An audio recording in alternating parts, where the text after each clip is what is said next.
So what's up, Grow Fit fam? Today I'm gonna talk about hurricanes. Now you can ignore the news all you want. You can pray that the hurricane shifts and not come your path. All that is fine. But I'm gonna give you some practical, useful information how you can prep your food forest and your garden just to give you the fighting chance, give your plants the fighting chance to after that hurricane come, you can come back outside and your garden is still there. Your food forest is still intact for the most part. You never know.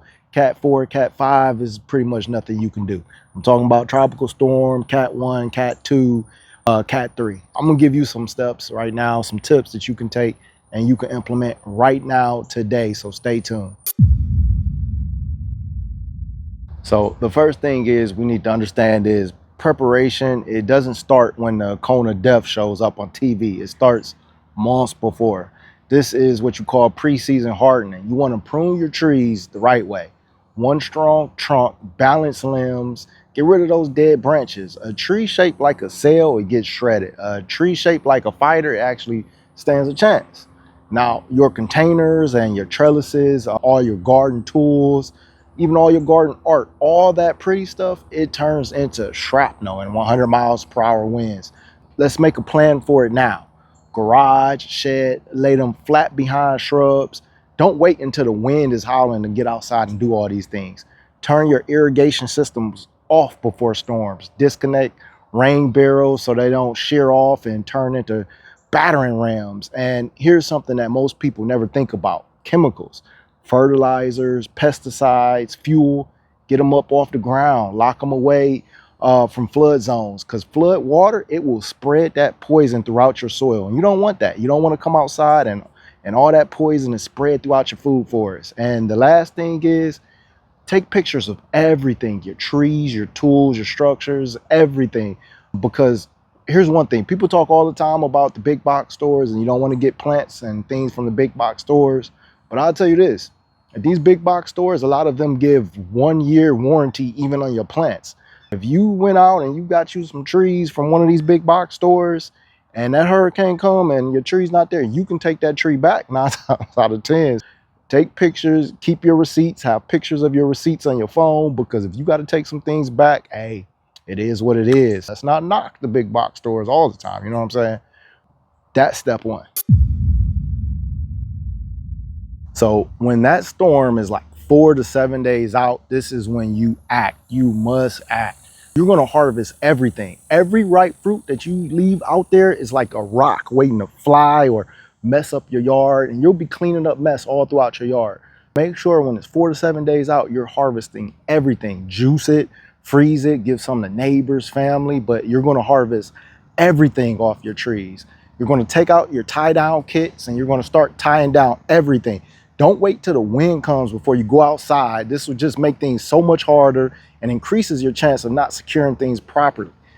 If you guys ever, like 7 days before, 6 days before, if you ever went to like a commercial greenhouse or nursery, they've already got stuff tied down. They're not waiting 7 days before, 8 days before. They're already getting prepped. So you should too. I know I am. I know I do. Start getting your stuff ready now. Go to these big box stores, go to wherever, buy your supplies, get everything ready now. You actually should have already got your supplies a couple months ago, but if you don't, get them now. 48 hours before, that means it is go time. Hurricane watches, it means possible. Warnings mean it's expected. Stop waiting and start moving. You got to get this done now. Move every pot that you see outside, move it inside, move it in your garage, move it in your shed. If it's too heavy, lay it down sideways with the rim facing the wind. Tuck it against the foundation, behind shrubs. Do whatever you can. We take concrete blocks and we put it on top of things. Take down your shade sails, flimsy arches, plastic, anything outside that can come up. If you can pull it up and it's moving, take it down. If you can't really move it, it's secured in there, you might can leave it there. If your tree still has fruit on it, come on now. Now you have to take it down. You don't really want to aggressively prune your trees when it's a hurricane coming through, any type of storm, because that's a lot of stress. You should have did that before, but hey, look, if your tree is up against the house and it's going to do some damage, prune that thing. But if it's not, just take the fruit down. Don't overly stress it. Maybe give it a little light pruning, but nothing too aggressive. Also, you want to make sure, even with your trees, that you're staking them. 48 hours before, hopefully you have all your trees staked. If you don't have your trees staked, stake them now. Do it now. Chances are you're going outside. It's cooler outside 48 hours before the storm. It's not as hot. You're probably getting a little bit of rain here and there. Now is your time to get all that last minute prep in.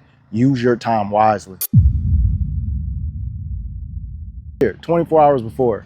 There's no more waiting. There's no more debating. It's a for sure thing that storm is going to run through your city. It's time to make sure you harvest everything you can see.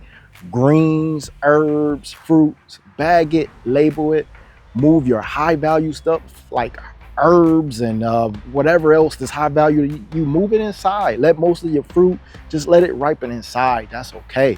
Tie down and stake all your trees with flexible ties. You don't want to put nothing hard because you want your trees to give. You want them to be able to move back and forth.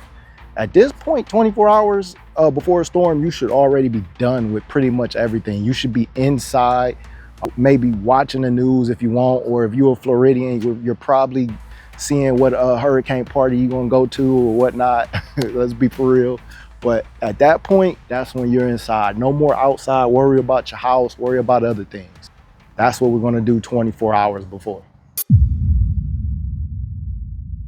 After the storm, this is where it gets like, it could be kind of emotional. You're going outside. You have to be smart about it. You don't want to run outside after the storm. You have to be careful because you don't know if you have down power lines or hidden nails or contaminated water. Or if you live in Florida, you don't know what type of wildlife is in your backyard. And also, here's the truth too, that you might not want to hear if you're new to Florida, but I told you, make sure you take off all your fruit. Hopefully you did and harvested everything. Because if it's sitting in that flood water, anything that's sitting in that flood water, it doesn't matter after that water go and it looks good. You have to toss it. It's a thing called E. coli. You don't want that. Don't risk your family. Don't risk any type of contamination. And you don't want to compost that either. So do not throw that in compost. You literally have to bag that and throw it out. Just make sure you follow those steps after the storm. Be safe going outside right away, but that's what we're going to do after the storm. So let's talk about plant recovery. So the storm is gone, no more storm. You're outside cleaning up, plant recovery. Now, don't get crazy with the saw. Don't start removing everything and all the broken branches and you're just hacking the tree. Be careful with it. Let the tree push out new growth before you start to really shape it again. Of course, if something's off, you're gonna take it off, but let's not go crazy with it. If you got hit with salt water, flush the soil and your drains. Run fresh water through your drip lines because salt water, it could take weeks to show up. But if you start flushing that fresh water through your system, it gives it a fighting chance, and your plants too. If you have freshwater flooding, some plants can survive for several days underwater. Others die quickly. That's why you have to replant tougher choices. Plant things that want to be here in Florida that can survive a lot of these things. Don't fertilize right now. Do not fertilize your plants after a storm. That's like giving a steak to a marathon runner on mile 12. Don't do that.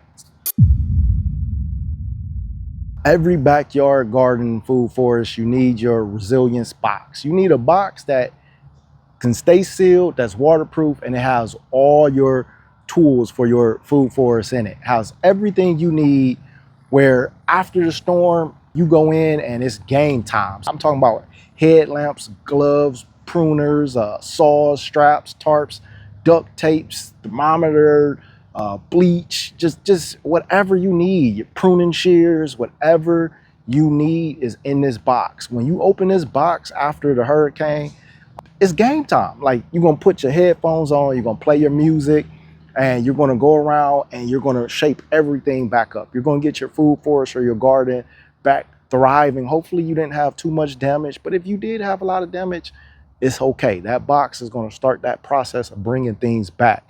It's going to bring your systems back up. Make sure that you have that box ready to go, fully stocked, and that's what we're going to do in our resilience box. And so your papaya trees like this right here, these are your weakest trees in your food forest. They will tumble down. Papayas, this is basically hollow. That's nothing. It looks like it's thick and it's going to do something. No, that's going to break. Come hurricane season, if a hurricane comes, we're harvesting all this. We can't eat all these papayas, but you know, we use the seeds anyway. We don't really like the papayas all like that. But we're harvesting and we're cutting this in half. Pow, just cutting it down like that. Why? Because the papaya will grow back quick if you have it like that. That's not a problem. But leaving this here, this is going to fall either way. You got to take it down. I love sugarcane. Sugarcane is more than just what we're eating, and it's delicious. Sugarcane is an excellent windbreak for a lot of your plants. When that wind is blowing, it's hitting that sugarcane first, and it's actually slowing down a lot of that wind. Now I know a Cat 4, Cat 5, you know, even a Cat 3, that's not doing hardly anything, but your tropical storms, Cat 1, Cat 2, which a lot of us are going to get more of, not being directly in the cone. The sugarcane actually acts as a natural windbreak. Same with your Areca palms, a natural windbreak for a lot of your smaller plants. Use them if you can. Put some sugarcane around. Now, this is what I'm talking about when I mean pots. We're going to bring all this inside if a hurricane's coming. Everything that you see down like this, because all this is going to do is fly. We'll bring it inside or set it up against the wall, tie it down, whatever we can do, because this is just going to fly. All these pots we're going to bring inside. When I say staking the tree and making sure that you're using a rope that has some give, this is what I'm talking about. You want your tree to be able to give and go back and forth. You don't want that rope to be so hung up on the tree like that is not going to have any give, because it's just going to snap. Make sure when you stake it, and we're going to use these thicker stakes. I'm telling you now, those green poles, let me show you right over here. These right here do absolutely nothing for a hurricane. They're great for training trees to go upright, but they do absolutely nothing for a hurricane. Even bamboo breaks, so these do absolutely nothing. You're going to want to get some proper stakes, put those in the ground, and then get you some rope, get you whatever you want to use. Just make sure it's something that's going to give it some give, where that tree is allowed to swing back and forth like that. But stake your trees. So this is a mango tree that we have in a very large pot. There's this, we can't move this. We can't pick this up. This will be a workout trying to move this around. We would just leave this here, and you see something like that, that concrete block right there, we'll put the concrete right on top, a couple of those right on top, and it should be fine. It should be fine in a hurricane. Now, your bananas, you see all these bananas like this, your bananas, all your bananas, they're gonna be fine. These leaves are gonna get ripped up. It's gonna look a mess. So you can shape it back up, but hey, this is just gonna be chop and drop for the other plants. I really don't do anything to our banana plants. Now, if you have fruit, you're going to do something, and let me show you. All right, if your bananas, let's say this banana plant has some fruit, it was flowering and then the fruit is coming down like that. The way you stake these bananas in a hurricane, or simply tropical storm, or just to stake them period, because sometimes bananas will just topple over. It doesn't even have to be a tropical storm. The way you do it is, I didn't want to go back all the way down there to get our heavy poles. We're going to use this. Yes, I am a Cleveland Browns fan. It is what it is. But we're going to take 2 sticks or 2 poles, and you're going to crisscross it like that. So let's pretend that this is where the flower is coming out and the bananas are growing down here. You're just going to crisscross it like this. Let's take it like that. And these are your poles are going to be in the ground. And when you crisscross it like that, it's going to be able to keep that plant upright. The fruit is going to be able to lean over, and your banana plant, chances are, is not going to fall. So make sure you get some large poles, some good quality steel poles. You're going to put them in the ground. Oftentimes I dig just a little bit of a hole and I backfill it like with dirt when I put the pole in the ground, just so that pole is not moving also, and crisscross it. Let the banana come over like that, the flower and the plant. Your bananas are good to go. If you don't have any fruit on your bananas, this is a waste of time, in my opinion, trying to get these ready for a hurricane, because banana plants, they bounce back quick. So save your time. Our kids, equipment, all this, we're taking this inside. I know it's not gardening, but if you're new to Florida, this is for you. Things like this, your toys, outside toys and things like that, you have to move it inside. It's just going to fly. When you're doing your walkthrough, rain barrels, if it's not completely filled, you definitely want to take it inside. When you're doing your garden walkthrough, anything down like these, they'll fly. Take those off, You want to make sure that your trellises are secured and staked. This grapevine is so heavy that it's going to be fine in there. You're just going to walk through your garden, and anything that can potentially fly, you're going to remove. Like this right here, we're going to pick it up and remove it. Sticks and limbs, anything. We're going to pick it up and we're going to remove all that. Chairs, same thing. This is one of our mango trees, our coconut cream. Now, if you notice, I have the stake here. I have nothing on it because, again, we're in good times. Nothing's happening. It's fine. It doesn't need it right now. But it's here.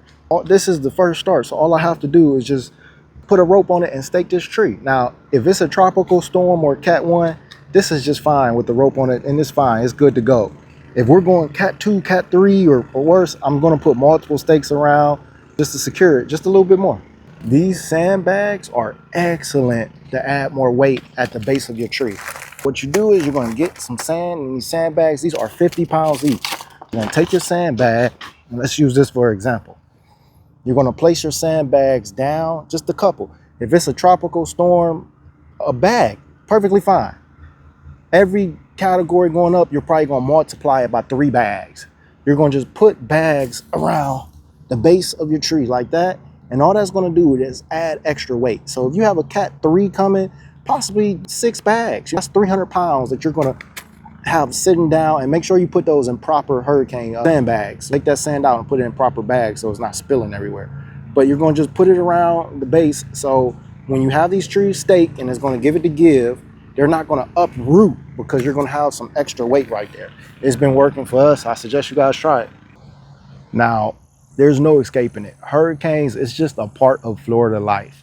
But the panic for them, now that's just optional. If you follow this plan, your garden won't just survive. It's going to thrive. It's going to bounce back stronger. Your food, your medicine, it's resilience. That's why we grow these things. This is our everything, our gardens and our backyards. It is worth finding information out like this, just using some of these tips. I'm sure that you probably know most of these tips, and I'm sure you probably use them all. And of course, there's so many more tips that you can do. And I show as many as I can throughout the years. I've been showing a lot of the tips. You can even go back and watch the older videos. There's a lot of good information on there. But we have to have a plan, and we have to execute our plan during hurricane season, because the worst thing is we don't want to come outside and lose everything. These plants, they cost a lot of money, a lot of time. Like I said, this is our health. This is our wealth in our backyard. We have to protect them.